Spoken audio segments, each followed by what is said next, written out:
मित्रांनो, घरोघरी मातीच्या चुली या मालिकेच्या नवीन लेटेस्ट एपिसोडमध्ये आपल्याला पुढे असं पाहायला मिळणार आहे की इकडे सौमित्र जानकीला आणि ऋषिकेशला सांगत असतो की दादा, आता आपल्याकडे फारच कमी वेळ उरलेला आहे, कारण आता वहिनीचं 4 दिवसांनीच हिअरिंग आहे कोर्टामध्ये. त्यासाठी आपल्याला काहीतरी ठोस पुरावा आणावा लागेल आणि तयारी देखील करावी लागेल, नाहीतर ही केस आपल्यावरच उलटण्याची देखील शक्यता आहे. आणि त्यानंतर ती अवंतिका म्हणत असते, हो वहिनी, शिवाय आता जर आपल्याला माहीत झालं नाही तुमची आई कुठे आहे, त्या ऐश्वर्याकडनं तसं आपण काढून घेतलं नाही तर तुमच्या आईच्या जीवाला देखील धोका निर्माण होऊ शकतोच, कारण ती ऐश्वर्या तुमच्या आईच्या बाबतीत काही वेडवाकडं नक्कीच करू शकते असा अंदाज मला वाटत आहे. त्यावर त्या जानकीच्या डोळ्यामध्ये पाणी येतं. त्यावर ती म्हणते, अगं तू हे काय म्हणत आहेस, म्हणजे ती ऐश्वर्या माझ्या आईच्या बाबतीमध्ये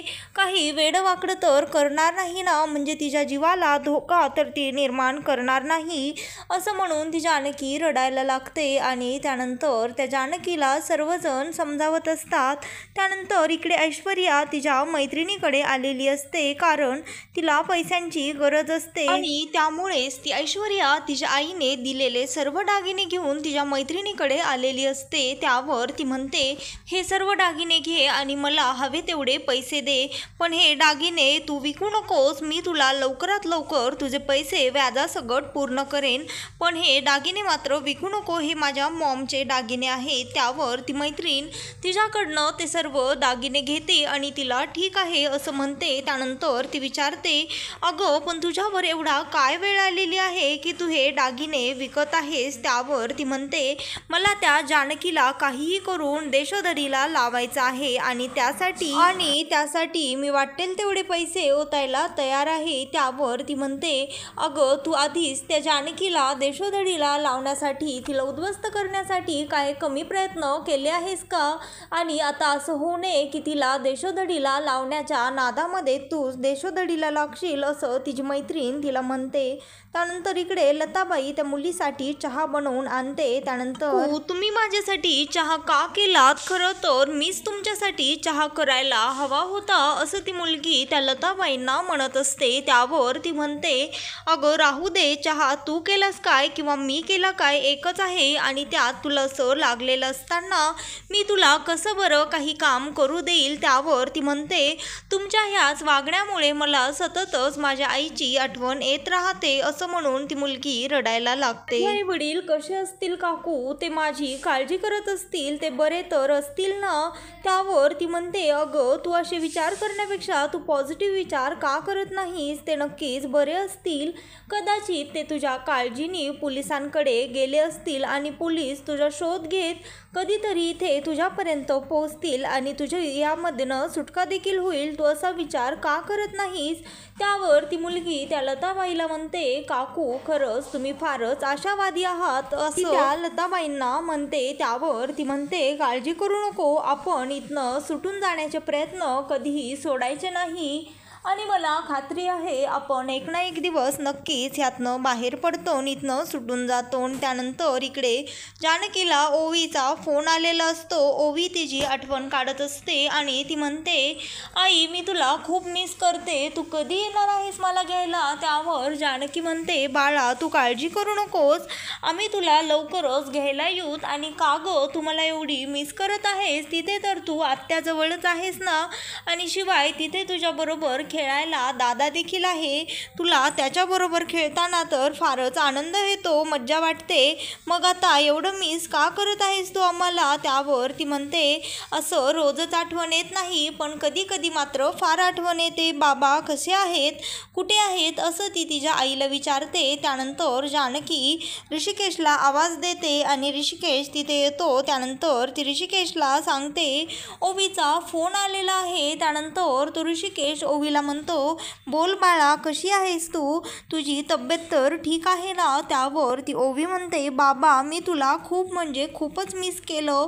त्यावर तो म्हणतो, मीही तुला खूप मिस केलं बाळा. त्यावर ती म्हणते, नाही बाबा, तू खोटं बोलतोयस, तुम्ही मला मिस करत नाही आहात. जर तुम्ही मला मिस करत असता तर तुम्ही मला नक्कीच इकडे घ्यायला आलेला असता, पण तुम्ही असं केलं नाही. त्यामुळे मला माहीत आहे तुम्ही माझ्याशी खोटं बोलत आहात. त्यावर तो म्हणतो, अगं ओवी, तू हे काय बोलत आहेस? कोणाला त्यांची मुलगी नकोशी वाटेन का? तूच सांग बरं बाळा. आता तूच मला सांग, तुझी सर्वात आवडत्या डॉलसोबत तू नेहमी सततच खेळत असतेस का? त्यावर ती म्हणते, नाही, कधी कधी मला एक्झाम असते आणि एक्झामचा अभ्यास देखील असतो बाबा, त्यामुळे मी तिला दररोजच नाही गप्पा मारू शकत. त्यावर तो म्हणतो, मग तसंच आहे बाळा, तू असं समजून घे, सध्या तुझ्या आई आणि बाबांची एक्झाम चालू आहे आणि त्यामुळेच आम्ही तुला इकडे आणू शकत नाही आहोत. पण आता काळजी करू नकोस, तुझ्या आई आणि बाबांची एक्झाम लवकरच संपणार आहे. त्यानंतर आम्ही तुला नक्कीच लवकरच इकडे घेऊन येऊ. त्यावर ती म्हणते, खरंच बाबा, तू असं करशील का? तू मला प्रॉमिस कर. त्यानंतर त्या जानकीच्या डोळ्यामध्ये हे सर्व त्यांचं बोलणं ऐकून पाणी आलेलं असतं. त्यानंतर तिच्या डोळ्यातलं पाणी पाहून ऋषिकेश ओवीला म्हणतो, बाळा, मी तुला नंतर कॉल करतो, काळजी घे. आणि असं म्हणून तो फोन ठेवून देतो. त्यानंतर इकडे ती लताबाई त्या मायाला समजावून सांगत असते. त्यानंतर ती माया त्या लताबाईंना म्हणत असते, काकू, तुम्ही जरा प्रॅक्टिकली विचार करा ना. मला खात्री आहे आपण इथनं असं सुटू शकणार नाही, कारण जर आपण इथनं बाहेर जाण्याचा त्या माणसाच्या विरोधामध्ये काही प्लॅन केला आणि जर तो प्लॅन आपला फेल झाला तर तो काही आपल्याला जिवंत ठेवणार नाही, कारण आपण त्याला साधा एक प्रश्न विचारला तर त्याने आपल्याला बंदूक दाखवली, आपल्याला धमकी दिली आणि जर आपण असं केलं त्यानंतर जर पकडला गेलो तर मग तो आपल्याला ठार मारेन. त्यावर ती म्हणते, अगं तू याउलट असा विचार का करत नाही? नियतीने जर आपल्याला साथ दिली तर आपण इथनं नक्कीच बाहेर पडू शकू. तेवढ्यातच त्यांच्या कानावर कसला तरी आवाज येत असतो. त्यावर ती लताबाई म्हणते, तू जरा प्रॅक्टिकली नाही तर पॉझिटिव्ह होऊन विचार कर बाळा. आणि त्यानंतर ती म्हणते, हा आवाज कसला आहे? त्यावर ती माया म्हणते, अहो काकू, ज्या दिवसापासून मला इथे आणलं आहे ना त्या दिवसापासून हा असा आवाज इथे रोजच येत असतो, कारण मला असं वाटतं इथे जवळच आसपास कुठेतरी कारखान्याचं काम चालू आहे. त्यावर ती लताबाई म्हणते, नाही माया, हा त्याचा आवाज नसून हा तर कन्स्ट्रक्शनचा आवाज आहे. याचा अर्थ असा की आपल्याला अशा ठिकाणी आणण्यात आलेलं आहे जिथे आजूबाजूला कन्स्ट्रक्शन चालू आहे. त्यानंतर ती तिथनं उठते आणि एक सामानाची पिशवी आणते. त्यावर ती लता तिला म्हणते, अगं हे बघ, त्या माणसाने हे सामान आपल्याला मगाशी आणून दिलं होतं. नक्कीच या सामानामध्ये कुठेतरी याची चिठ्ठी असणार आणि त्या चिठ्ठीवर हे देखील असणार की हा नेमका कुठला ॲड्रेस आहे, त्याच्यावर त्या दुकानाचा पत्ता देखील असणार. म्हणजे ह्यातून आपल्याला कळेन की आपण नेमकं कुठे आलेलो आहोत, असं ती त्या मायाला सांगत असते. आणि त्या चिठ्ठीवर मुळशी इथेच त्या किडनॅप झालेल्या आहेत याचा पत्ता असतो. ते दुकान मुळशीमधलंच असतं. त्यावर ती म्हणते, काकू, तुम्ही खरंच किती हुशार आहात.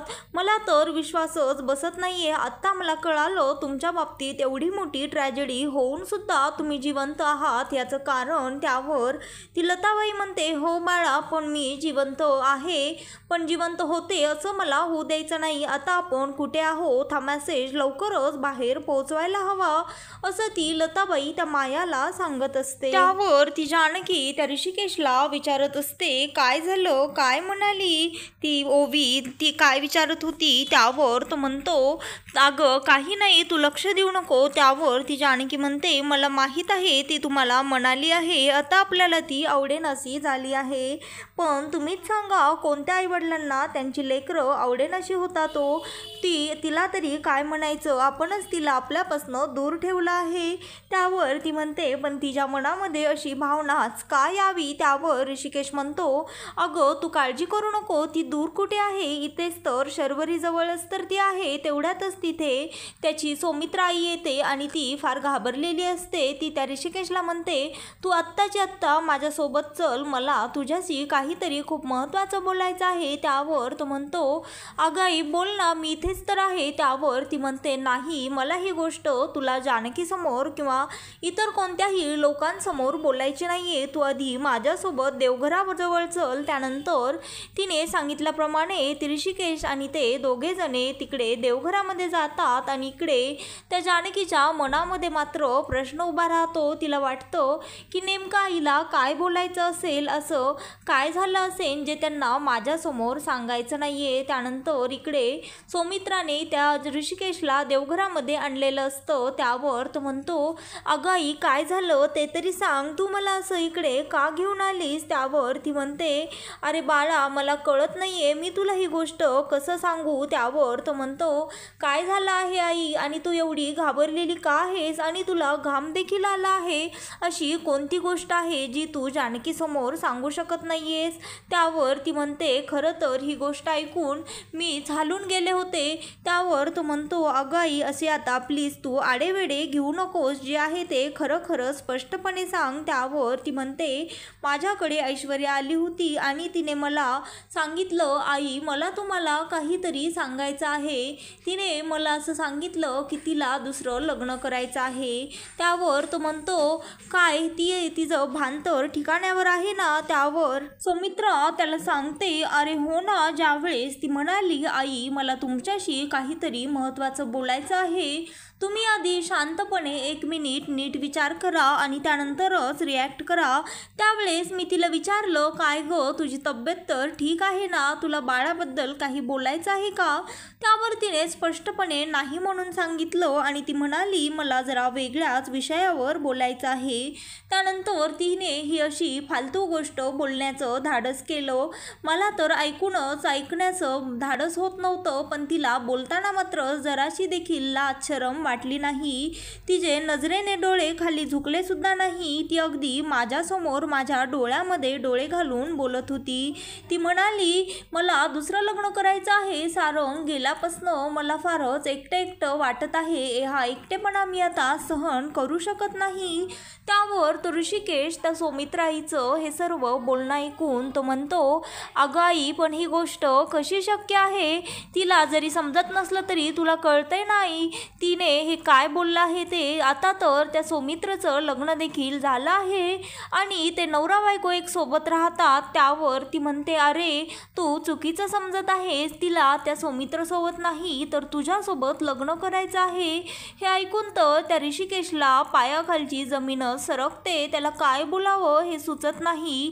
त्याच्यावर पूर्ण त्याचं डोकं हँग होतं, कारण त्याच्या पायाखालची जमीन कोसळलेली असते. त्यानंतर ती म्हणते, अरे तुला मी हे कसं सांगू, खरंच मला कळत नव्हतं.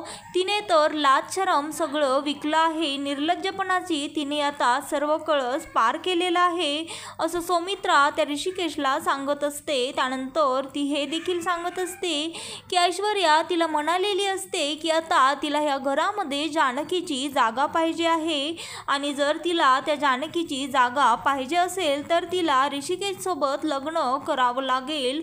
शिवाय तिच्या बाळाचा देखील प्रश्न आहे. तिच्या बाळाला उद्या वडील हवे आहेत आणि आता काय तर म्हणे तिला आपल्या घरामध्ये एकटं वाटतं आणि तिच्या बाळाला आपण नीट सांभाळणार नाहीत हा विचार तिच्या मनामध्ये आला आणि त्यामुळेच तिला आता लग्न करायचं आहे, तेही तुझ्यासोबत. ते ऐकून तर इकडे ऋषिकेशला काही सुचत नसतं काय बोलावं. त्यानंतर ती तिला सांगते तिने काय रडण्याचे नाटकं केली, सारखं सारखं रडू लागली आणि म्हणाली, माझ्या भविष्याचा तुम्ही जरा विचार करा. मी इथे एकटी कुठे जाणार आणि मला नंतर कोण स्वीकारणार. हा तर माझ्या बाळाच्या भविष्यासाठी तुम्ही एकदा विचार करा आई, शांत डोक्याने, असं मला तिनं सांगितलं. त्यावर ऋषिकेश म्हणतो, आई तिनं लाख सांगितलं असेल पण मला हे कळत नाही, तू ही गोष्ट ऐकूनच का घेतलीस, असं तो ऋषिकेश सौमित्राला म्हणत असतो. तर तो म्हणतो, मला तर ऐकूनही सहन होत नाहीये. तिनं असं बोलण्याची हिंमतच कशी केली? मला ती इतक्या खालच्या थराला जाऊन कशी वागू शकते खरंच आई कळत नाहीये. त्यावर ती सौमित्रा म्हणते, तू चिडू नकोस, तू शांत राहा. मला माहीत आहे आपण आता असं काही करणार नाही आहोत. तिने तिची सर्व लाज शरम विकली आहे, पण आपण नाही. त्यावर तो म्हणतो, आत्ताच मी तिला जातो आणि तिला चांगलाच धडा शिकवतो. त्यानंतर तो ऋषिकेश त्या सौमित्राईला म्हणतो, मला माहीत आहे हे सर्व ती मुद्दाम करत आहे असं तो त्या सौमित्राईला सांगतो. त्यावर ती म्हणते, अरे मला तर ऐकून सुद्धा माझं काळी जसं पिळवटून आलं होतं. त्यावर तो म्हणतो, आई तुझीच काय, तुझ्या जागी कोणी जरी असेल तर त्याचीही ही अशीच अवस्था होणार असं तो ऋषिकेश त्या सौमित्राईला सांगत असतो. त्यावर तो म्हणतो, हे असलं काहीही होणार नाही. त्यावर ती म्हणते, हो ऋषिकेश, मी तरी असं कसं होऊ देईल आणि तूच सांग आता ही अशी ही गोष्ट मी जानकीसमोर कसं सांगणार होते. आधीच तर ती किती काळजीमध्ये टेन्शनमध्ये आहे. एकतर तिच्या आईचा काही पत्ता नाही, शिवाय तिच्यावर कोर्टामध्ये केस देखील चालू आहे आणि त्यात हे असं टेन्शन मी बाहेर सर्वांसमोर कसं सांगणार होते. त्यानंतर इकडे ती ऐश्वर्या हसत असते आणि स्वतःच्या मनाशीच म्हणत असते, आता बघते मी तुमचाच डाव तुमच्यावर कशी उलटवते. मला माहीत आहे तुम्ही माझ्या विरोधामध्ये काही ना काहीतरी नक्कीच डाव खेळत आहेत, पण आता बघा तुमचा हा डाव मी सक्सेस प्लॅन होण्याआधीच कसा उधळून लावते. असं म्हणून ती हसत असते आणि त्यानंतर तेवढ्यातच तिथे ऋषिकेश येतो आणि तो जोरात म्हणतो, ऐश्वर्या तुझी हिंमत कशी झाली असं बोलण्याची. त्यानंतर ती हसते आणि म्हणते, काय झालं एवढं चिडायला, जे मला बरोबर वाटलं मी तेच म्हणाले. त्यावर ऋषिकेश म्हणतो, काय बरोबर काय चूक हे तू मला शिकवायचं नाहीस आणि तुला हे वाटलंच कसं, तू असं म्हणण्याची हिंमतच कशी केलीस. तुला काय वाटलं तू जे म्हणशील ते लगेचच होईल.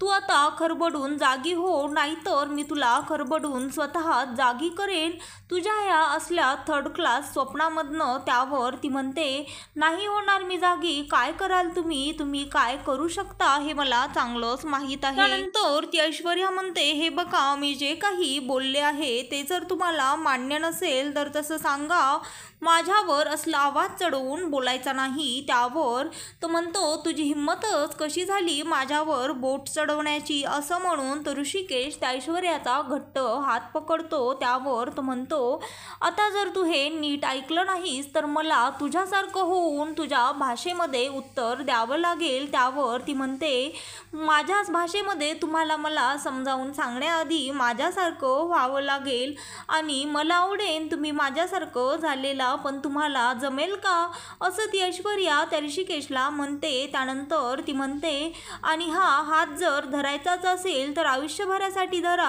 असं त्या ऋषिकेशला म्हणते. त्यानंतर तिच्या तोंडातनं हे असले वाक्य ऐकल्यानंतर तो ऋषिकेश तिचा हात सोडून देतो. त्यानंतर ती जानकी त्याच्या जवळ त्याच्या क्लोज जाते. त्यानंतर तो ऋषिकेश थोडासा मागे सरकतो, पण ती ऐश्वर्या वारंवार त्या ऋषिकेशला क्लोज जाऊन बोलत असते. त्यानंतर तो ऋषिकेश म्हणतो, तुझं हे घाणेरडं तोंड बंद कर. त्यानंतर ती म्हणते, तुम्ही माझ्याशी लग्न करायला तुम्हाला काय प्रॉब्लेम आहे. असंही आता तुमची बायको थोड्याच दिवसांमध्ये जेलमध्ये जाणार आहे. त्यानंतर तुम्ही देखील एकटेच असाल आणि मी देखील एकटीच आहे, तर मग आपण हा आपला एकटेपणा कायमचाच मिटवूयात असं ती त्या ऋषिकेशला म्हणत असते. आणि त्यानंतर ही गोष्ट त्या जानकीला कळताच ती जानकी त्या ऐश्वर्याला जाब विचारण्यासाठी तिच्या जवळ येते. आणि त्यानंतर ती म्हणते, ऐश्वर्या तुला जर तुझी आई सही सलामत परत हवी असेल तर तुला तुझ्या नवऱ्याचं लग्न माझ्याशी लावून द्यावं लागेल.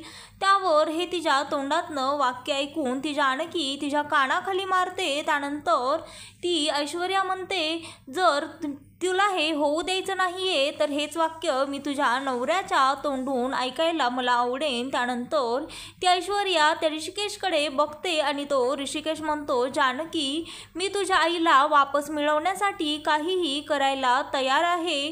त्यानंतर ऋषिकेशच्या तोंडातून देखील हे वाक्य ऐकून जानकीला मोठा आश्चर्याचा धक्का बसतो, पण ऐश्वर्याला मात्र फार आनंद झालेला असतो, कारण आता ऋषिकेश ऐश्वर्याशी लग्न करणार असतो. पण हा तर सर्व जानकीचा आणि ऋषिकेशचा प्लॅन असतो. पण ऐश्वर्याला मात्र ही गोष्ट माहीत नसते. तिला वाटतं की आता ती तिच्या प्लॅनमध्ये सक्सेस होत चाललेली आहे. तर मित्रांनो, घरोघरी मातीच्या चुली या मालिकेचे नवनवीन लेटेस्ट एपिसोड पाहण्यासाठी आत्ता चॅनलला लाईक, शेअर आणि सबस्क्राईब मात्र नक्की करा. व्हिडिओ आवडले असल्यास व्हिडिओला कमेंट देखील करा.